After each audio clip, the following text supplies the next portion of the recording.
네, 안녕하세요. 해설가입니다. 현대차에 대해서 많은 분들이 이제 궁금해 하시는 것 같아서 현대차를 어떻게 생각하고 있는지 의견을 말씀을 드리도록 하겠습니다.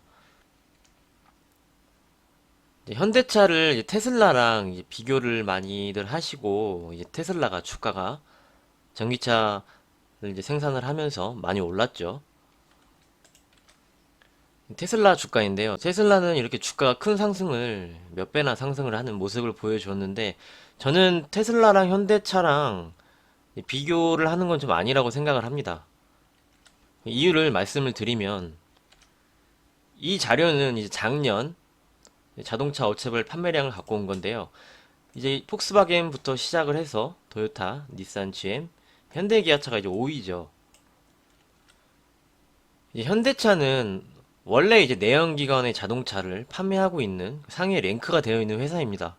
하지만 테슬라는 이런 순위에도 들지 않았고, 자동차 판매가 미미했던 회사인데, 그 몇 년 새 이 전기차를 생산을 하면서 이 회사들의 자리를 침투하는 회사입니다.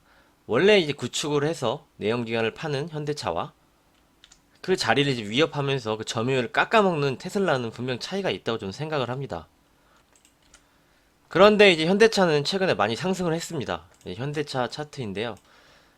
전고점을 코로나 전에 자리를 돌파를 하면서 시세를 뽑아주는 흐름인데, 동종업계 GM이나 자동차 회사의 주가를 한번 살펴보겠습니다. GM 주가인데요. GM 주가는 현대차는 이제 이 정도까지 올라와 있는데, GM은 아직 코로나 이후로 코로나 전에 이 지점을 돌파를 하지 못했죠. 그리고 이제 포드 자동차인데요. 포드 역시 마찬가지입니다. 역시 코로나 전에 이 자리를 돌파를 하지 못하고 지지부진한 주가를 보여주고 있습니다. 하지만 현대차는 크게 상승을 했죠. 이유는 그나마 이제 저 회사들보다 현대, 기아차는 전기차 시장에서 상대적으로 빠르게 전환을 해서 강세를 보이고 있습니다. 이제 2019년인데요. 현대 기아차가 이제 2019년에 전기차 시장에서 점유율 3위를 한 거를 볼 수가 있고요. 최근 자료를 보면은 이제 2020년에 테슬라를 필두로 현대가 6위, 기아가 이제 7위 이렇게 랭크가 되어 있습니다. 그래서 이제 저 회사들보다 상대적으로 전기차 시장에서 빠르게 전환을 하고 있기 때문에 그만큼 더 주가가 탄력을 받았다고 생각을 하고요. 이제 국내 모멘텀도 있었죠. 이제 그린 에너지 하면서 전기차, 수소차, 정부의 지원도 이제 해주겠다 이런 내용이 나오면서 그런 기대감, 그런 종합적인 것들 때문에 주가가 이제 상승을 했다고 생각을 합니다.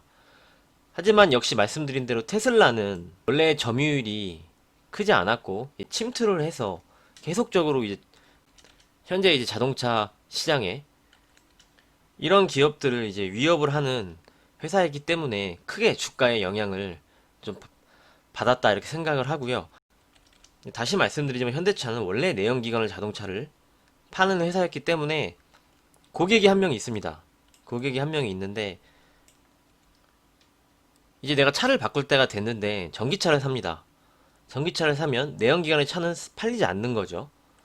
그럼 현대차의 매출에 크게 영향이 있을까요? 영향은 미미하고 거의 비슷한 수준입니다. 그래서 현대차가 더 크게 주가가 레벨업이 되려면 전기차, 수소차 시장에서 빠르게 제품 개발을 하고 선도로 가서 이 나머지 기업을 침투를 하는, 점유율을 침투를 하는 그런 모습이 나와줘야 주가가 이제 테슬라처럼 크게 움직일 수 있다 이렇게 생각을 하고 있습니다. 실제로 이제 현대차의 2분기 영업이익이 작년 대비 반토막이 났죠.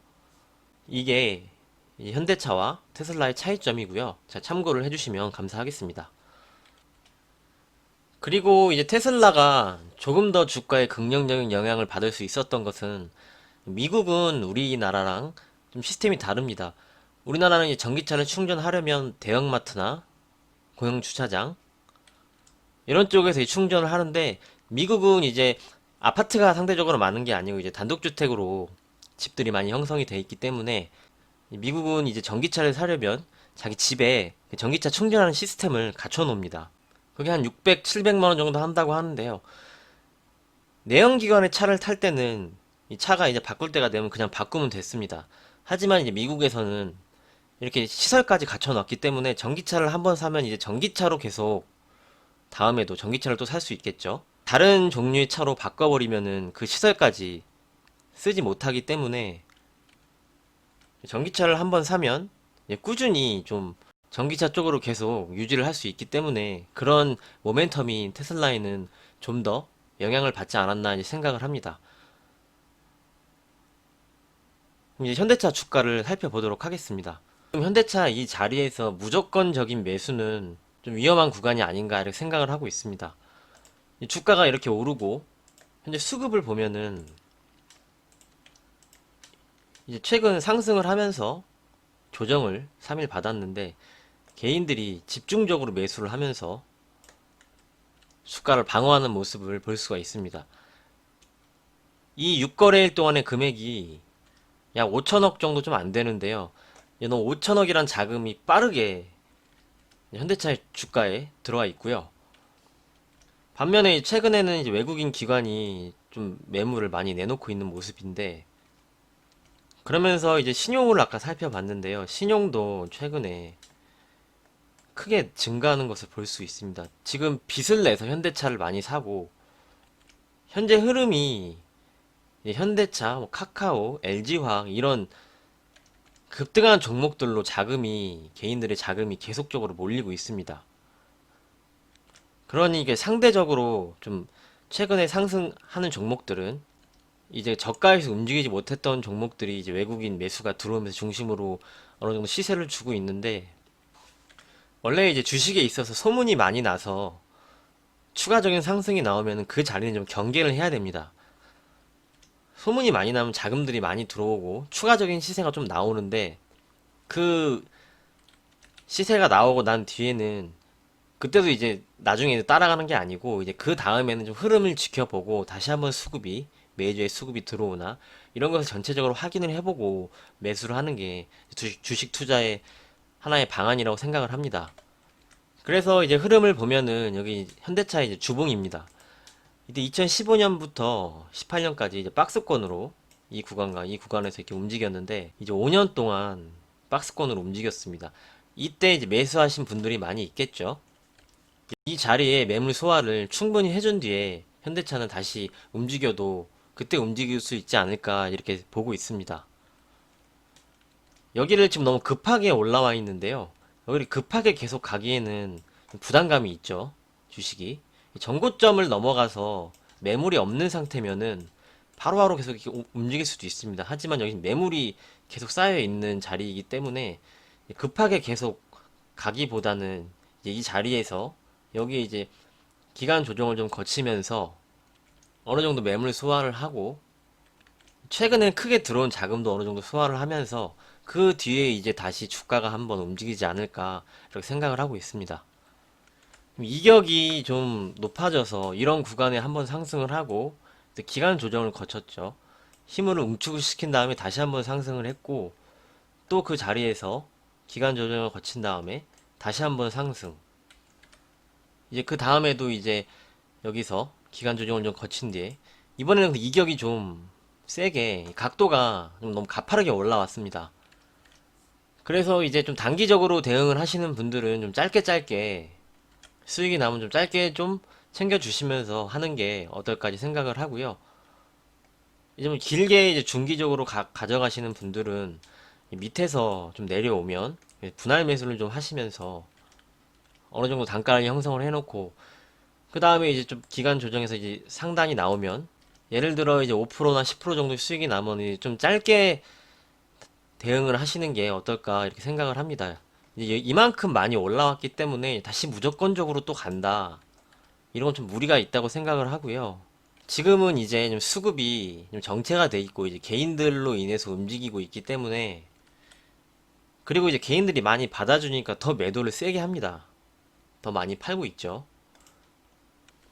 그래서 이제 무조건적인 하락시 매수보다 어느 정도 좀 하락이 나오면 11선이나 21선 이런 구간에서 분할 매수를 조금씩 모아가시는 게 좋은 전략이라고 생각을 하고요.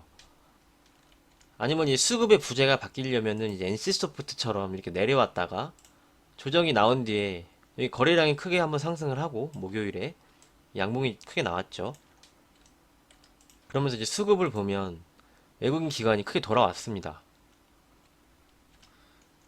이런 모습이 나와주면은 그때부터는 이제 좀 흐름이 이제 수급이 다시 돌아오는구나 이렇게 확인을 하고 매수를 해도 늦지 않겠다 이렇게 생각을 하고 있습니다. 이제 결론을 말씀을 드리면은 현대차는 최근에 좀 시세가 빠르게 급하게 나왔고 이 자리에서 다시 힘을 좀 응축하는 그러면서 이제 매물 소화를 하는 모습이 좀 필요할 거라고 생각을 하고요. 그래서 이제 보유자 분들은 좀 짧게 짧게 수익이 어느 정도 조금이라도 나면 짧게 짧게 좀 끊어 친 다음에 밑에서 다시 한번 조정을 줘서 밑으로 내려오면 그때 이제 분할 매수로 천천히 접근을 하시는 게 좋겠다라는 의견 드리도록 하겠습니다. 이렇게 이제 박스권으로 어느 정도 힘을 응축하는 시간이 필요하기 때문에 상승 시에는 이제 짧게 좀 챙겨주시고 밑에서 내려오면은 분할 매수로 가는 전략이 좋지 않을까 말씀을 드리면서 여기까지 하도록 하겠습니다. 여러분의 구독과 좋아요가 큰 힘이 됩니다. 도움이 되셨다면 구독과 좋아요 부탁드리겠습니다. 시황은 이제 전 영상에서 말씀을 드려서 따로 시황을 말씀드리지 않았고요. 이제 금요일 시장 하락에 따른 시황이 궁금하신 분들은 제가 이 영상에 링크를 오른쪽 하단에 이제 네모나게 다음 영상으로 해놓겠습니다. 그럼 참고해 주시면 감사하겠고요. 여기까지 하도록 하겠습니다. 오늘도 수고 많으셨습니다. 감사합니다.